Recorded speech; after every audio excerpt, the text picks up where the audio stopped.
What's up everybody, Alex here, and Valve just dropped an absolute bombshell on us. They have released the patch notes for the upcoming patch coming out in the next couple days for Dota Underlords, and the patch is massive. The extensive notes are linked below, you gotta read them yourself, they are absolutely incredible. They are going to completely change the way we play this game, but I'm going to highlight a few of the major details right now and get into that comment section. We got a lot to discuss. First up, the Alliance section. Warlocks have had their healing reduced, that's going to greatly affect them. Also, a major key component to the late game Warlock strategies, Enigma, has been removed from the Warlock synergy altogether. Troll Alliance, that's a pretty significant nerf.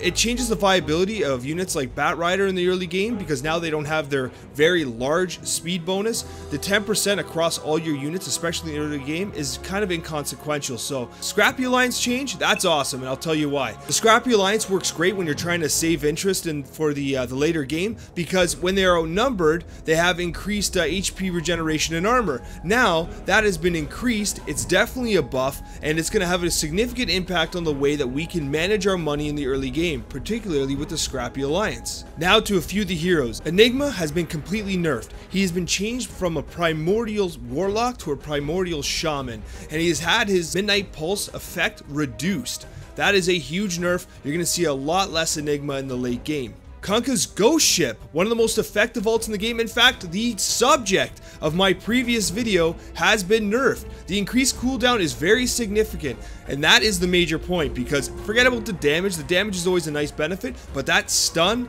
and that quick cooldown, he can get 2 off in a matter of one single team fight. That is a huge significant nerf to Kunkka's Ghost Ship.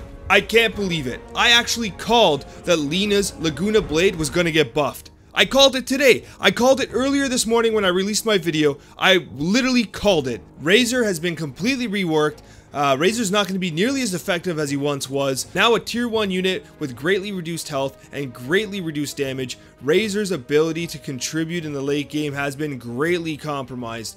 It's going to allow for earlier mage synergy. However, this is a huge blow to the mage comps. Razor was awesome. People might think that Techies got nerfed, but realistically, Techies are borderline useless when they put their mines in random spots. I don't know how useful the Techies are right now, but they just got nerfed even more. The changes to Tidehunter are really interesting. Moving from Scaled Hunter to Scaled Warrior is definitely a buff. However, the changes to his Ravage are a massive nerf. However, he's going to be able to get worked into a lot more strategies, and I wonder if he'll actually end up being more effective. Testing will tell. However, the first impression is I think he probably got nerfed pretty hard. Alright, so Tinker I thought was low-key one of the best units in the game. No one was really using him much. He had increased armor compared to other units, and he did a ton of damage, and now he just got basically buffed huge. This is a huge change for the Scrappy and the Inventor Alliance. Now you have a legitimate tier 3 hero that's going to do a ton of damage. Scrappy and Inventors just got interesting. Troll Warlord is now a legendary. Honestly, I don't know if I can get behind this. It's a good unit. I don't think he was that good. We'll have to see. Playtesting will tell if this was a good change or not, but this is definitely a nerf to a lot of the troll-based synergies, because now you're waiting a lot longer to get your Troll Warlord, which is one of the absolute carries of a lot of the troll builds, so we'll have to see how that plays out. Loki, perhaps one of the biggest changes in this patch, reads as follows. You won't see heroes from the previous shop whenever you re-roll the shop. That is huge, and I'll explain why. One of the key elements of this game is utilizing the interest-based economy to propel you further in the late game. Players that re-roll and spend their money early get reduced interest, however they might get more 2-star units early in the game.